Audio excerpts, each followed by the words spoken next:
आज मोड माझं मात्र प्रसन्न झाली.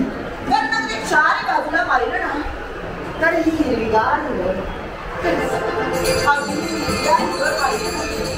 की नेत्र कटाक्ष फक्त या वसुंधरेकडे जातात आणि त्यावर उमललेली छोटी छोटी पुष्प या छोट्या छोट्या पुष्पांना पाहिलं मन मात्र समाधानी खरंच मात्र आणि आज असं वाटू लागलं जणू काही या धरणी मातेनं आपल्या अंगावर हिरवागार शालू बांधले अगदी असाच प्रवास मला होऊ लागला आणि म्हणूनच अगदी एकसारखे या वसुंधरेकडे पाहण्याचा प्रयत्न करतो. पण खरंच त्याहीपेक्षा पाहिलं ना तर अगदी दुर्लभ या उंच वृक्ष या वृक्षांना आवेशना देणाऱ्या वेळा या अगदी पाहिलं नेत्र कटाक्ष फक्त त्यांच्या दिशेने मन मात्र समाधानी होतं. मन मात्र होत टाकतात आणि म्हणून आज मलाही वाटलं की एक सारखं ना त्यांच्याजवळ पाहतच राहिलं. पण त्याहीपेक्षा पाहिलं ना तर या बाजूला मात्र हे पर्वत राहिले अगदी एका मागोमाग जणू काही आपुसला जवळचीच असाच प्रवास मला होता आणि अगदी एकसारखी त्यांच्या दिशेनं पाहण्याचा प्रयत्न करते. पण त्याहीपेक्षा मी मंत्र होतो आणि कुणाच्या आवाजानं तर हे साऱ्या पशुपक्ष्यांच्या आवाजानं अगदी या वृक्षावरून त्या वृक्षावर अगदी त्या वृक्षावरून या वृक्षावर अगदी त्या आनंदाला उड्या मारतो. आणि म्हणूनच आज मलाही वाटलं त्यांच्या समेत आपणही गेला अगदी त्यांच्या समेत आपणही गावलं. ज्याप्रमाणे त्या मधुर स्वरात गाणाऱ्या गोंधळीनं तिच्या आवाजानं साऱ्या पक्षींना हसवण्याचं नाटक आणि म्हणून आज मलाही वाटलं आज तिच्या समेत आनंदाने आपणही गेला. ज्याप्रमाणे ती आनंदाचा उपभोग घेते त्याप्रमाणे मला सुद्धा घ्यायचं.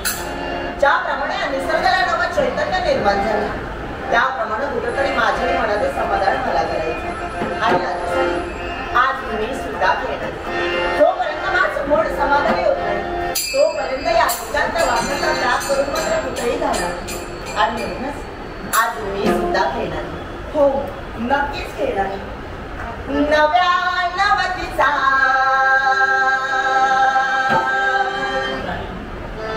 बहरा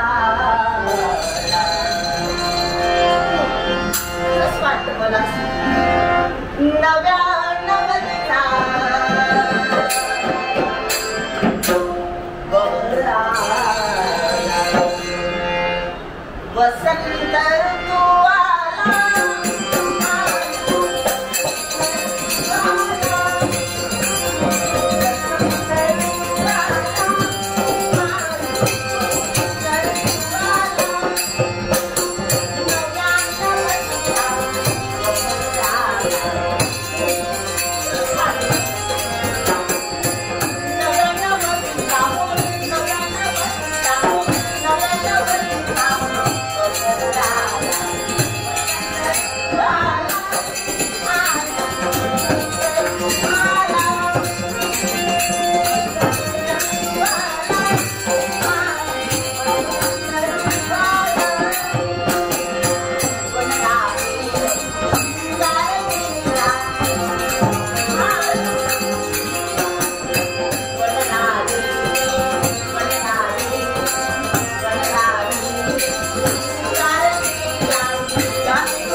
Thank you.